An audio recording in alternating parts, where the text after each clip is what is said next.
Senator Joe Manchin, Democrat of West Virginia, blamed the Biden administration and the Federal Reserve for rising inflation on Tuesday after Labor Department data found that inflation had increased by 8.5% over the past 12 months. The Federal Reserve and the administration failed to act fast enough, and today's data is a snapshot in time of the consequences being felt across the country, Manchin said in a statement. Instead of acting boldly, our elected leaders in the Federal Reserve continue to respond with half measures and rhetorical failures, searching for where to lay the blame. The American people deserve the truth about why record inflation is happening and what must be done to control it, he added. The Labor Department said on Tuesday that its consumer price index, which tracks inflation, increased by 1.2% in March and 8.5% over the past 12 months. Manchin called the data a chilling story about how these taxes on Americans are completely out of control and one that is eating away at income and savings.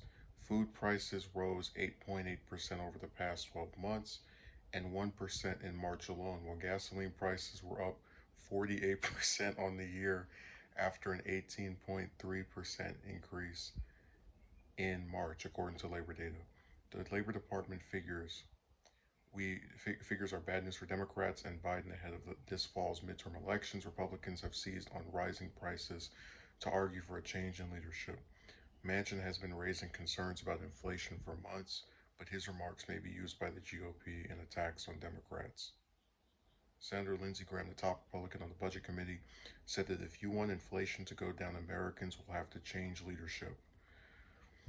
Yeah, if the Biden administration truly wants to find the cause of record high inflation, all they have to do is look in the mirror.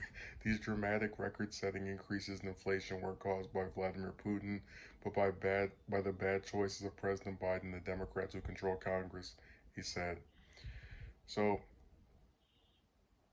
I'm really laughing at Manchin's statements in particular because Republican, like Graham's comments aren't even worth listening to because he's saying the same thing that we always see. If you're part of the opposing party, you blame the other side. Um, well, my favorite thing in this article is Manchin saying, instead of acting boldly, our elected leaders in the Federal Reserve to continue to respond with half measures. Remember, this is the person who was opposed to Build Back Better, who just stifled it more than anyone else, arguably even more than the Republicans did. And he's talking about half measures. And it's like rhetorical failures. All he does is go and talk to some reporters or put out a statement where he criticizes what Biden is doing and never offers a specific alternative. Because even now, you're not seeing him offering an alternative. You're just saying you're seeing him recoiling at the rise of inflation and saying that this is the cause of the Federal Reserve and the administration. They didn't act fast enough. What were they supposed to do? I mean, if food prices are going up and you support raising wages, you oppose raising wages rather, I don't really know what your solutions would be. But again, that's because Manchin has no solutions. He's just this roadblock for any type of progress. He's the congressional equivalent of Snorlax.